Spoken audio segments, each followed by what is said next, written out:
Total shareholder return is the most popular metric for public companies to use in their long-term incentive programs. In this video, I'm going to talk about why that is and also discuss 3 different ways to structure your TSR awards. There are 2 different ways that shareholders can earn a return on their investment.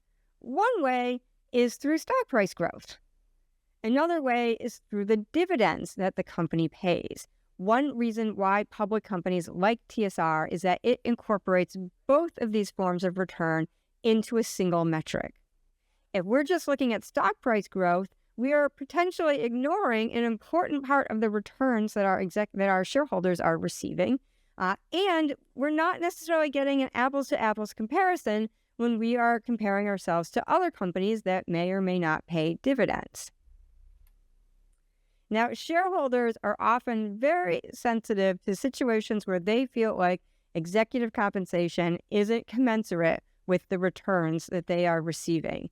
And if we are trying to address that criticism, well, there is no better way to tie executive pay to shareholder returns than to tie it to TSR. When public companies use TSR as a metric in their LTI programs, they almost always use relative TSR, which means they are comparing their TSR against that of their peers.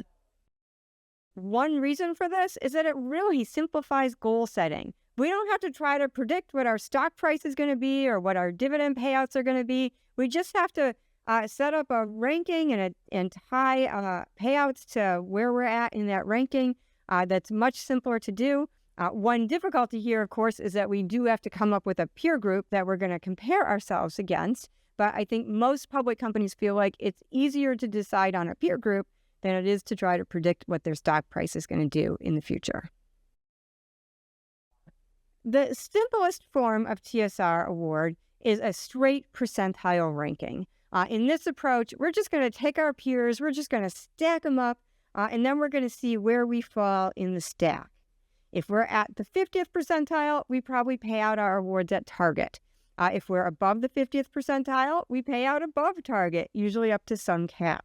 And if we're below the 50th percentile, you get it, we're going to pay out below target, usually down to some threshold below which the award is forfeited. This is nice and simple and easy for executives to understand. One potential problem with this approach, however, is that sometimes just small shifts in our TSR results can have an outsized impact on what our payouts are. For example, if our TSR is very close to that of some of our peers, just a small shift could really change where we fall in that ranking, and then that could have a big impact on what the payout is, either up or down. One way to address this concern is to go with my Type 2 plan, which is an outperformance plan. In this plan, we will tie our payouts to the amount by which our TSR exceeds that of our peers. So, for example, again, target might be the 50th percentile. And then for every percentage point that we're above the 50th percentile, our payouts increase incrementally. And for every percentage point that we're below the 50th percentile, our payouts decrease incrementally.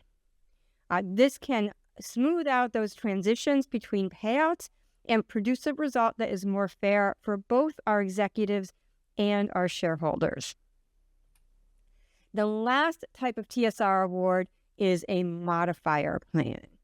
In this plan, TSR is not our main metric. Our main metric is usually an operational metric like revenue or maybe earnings per share. And we could do this type of plan with either of the 2 different payout styles that I already discussed. And what will happen is once we've determined our initial payout based on our operational metric, then we'll adjust that payout either upwards or downwards based on what our TSR results are. This can be a great way of incorporating TSR into our LTI program, which can be palatable to our shareholders, while at the same time still incorporating an operational metric that our executives might feel like they have more control over. There is obviously a whole lot more to learn about TSR awards, And lucky for you, I have a great webinar that's going to help you do it. Our webinar, Smart TSR Award Design, goes over everything I just talked about and also covers all the various decisions that you have to make as you're implementing a TSR program, and includes some very instructive case studies. I really encourage you to check it out. We'll include a link in the show notes. I hope you enjoyed my video today. If you did, hey, why not share it with your friends? That really helps us out, and maybe they'll appreciate the share. Win-win. Thanks for watching.